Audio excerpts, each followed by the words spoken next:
Joining me live now is Shadow Regional Development, Local Government and Territories Minister Dr Anne Webster. Thank you so much for joining us. Yes, we're hearing it's the largest global technology investment in our history, and we're certainly going to be needing it by the sounds of it, because as we just heard there, we're going to see some more solar developments and enough to power 290,000 homes. What did you make of those comments? Look, I find it's obviously exciting that this investment is being made in Australia. Let's just make that very, very clear.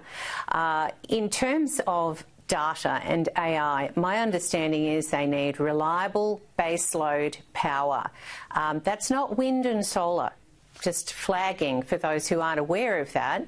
And it's very interesting to me that the Prime Minister talks about anything but nuclear, and yet Amazon, Microsoft, Google are all investing in nuclear, whether it's small modular reactors right next to the data centres, or whether for Microsoft, 3 Mile Island, which they are reviving for the massive amount of power that is required for data and AI. So this is exciting, Janie.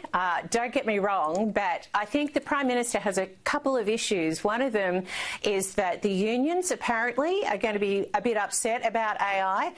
And then, of course, is how is he going to ensure that stable baseload power? And it's not going to be through wind and solar.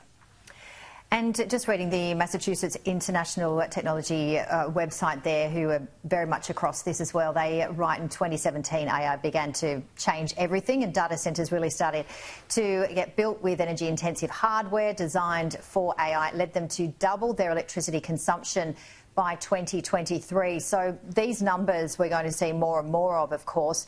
And your question on nuclear, certainly perhaps one thing that we need to at least potentially lift the ban, just to go to that next step. But how is that going to happen with the opposition? Well, we in the Nationals, obviously, we were the first to step up and say we need to go nuclear, literally.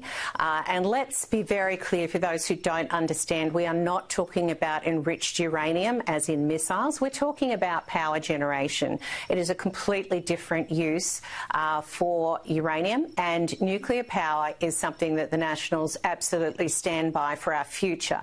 The Coalition have agreed to that in the future, whether it's simply lifting the moratorium. Those discussions will continue over the next little while, or whether it is, you know, as we took to the election, seven government owned facilities. I think our first step is to lift that moratorium and allow the nuclear discussion to occur. And the Nationals are totally behind private business making that investment in Australia.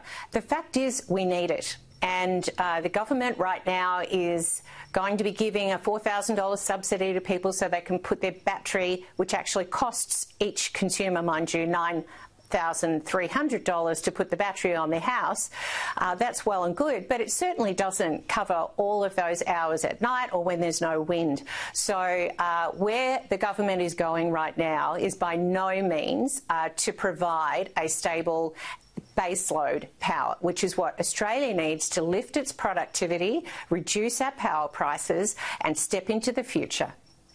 So what does it need then? Because clearly in the federal election there was a huge number of people that were totally against having nuclear energy. Was it a poor policy pledge?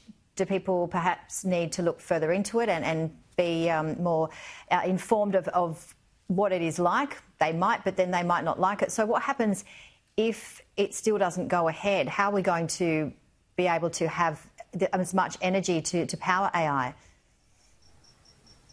Well, the fact is, I think there's a big question about that, Janie, and that's for Labor to answer because they are in government.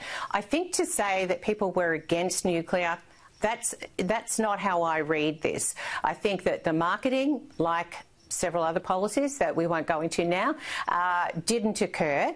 We didn't stand up strong and talk about those things, and that was the problem from our side. But to say that the Prime Minister has an overwhelming, anti-nuclear position, they got, 32% of the vote. I don't think that is, incredibly demanding of a statement that says Australia didn't want nuclear. I think most of the people that I speak to are absolutely supportive of nuclear energy. I can tell you what they don't want to do, and that's to continue to pay for the transmission lines and the renewable energy that needs to be refurbished, revived, replaced, transitioned in the next few years. So, we've got to think about it being affordable for Australians. That is the first call. And then a strong baseload power that enables us to literally bring on the future, whether it's AI, data centres or manufacturing. We must go in that direction. It's certainly an ongoing debate. Dr. Anne Webster, as always, thank you.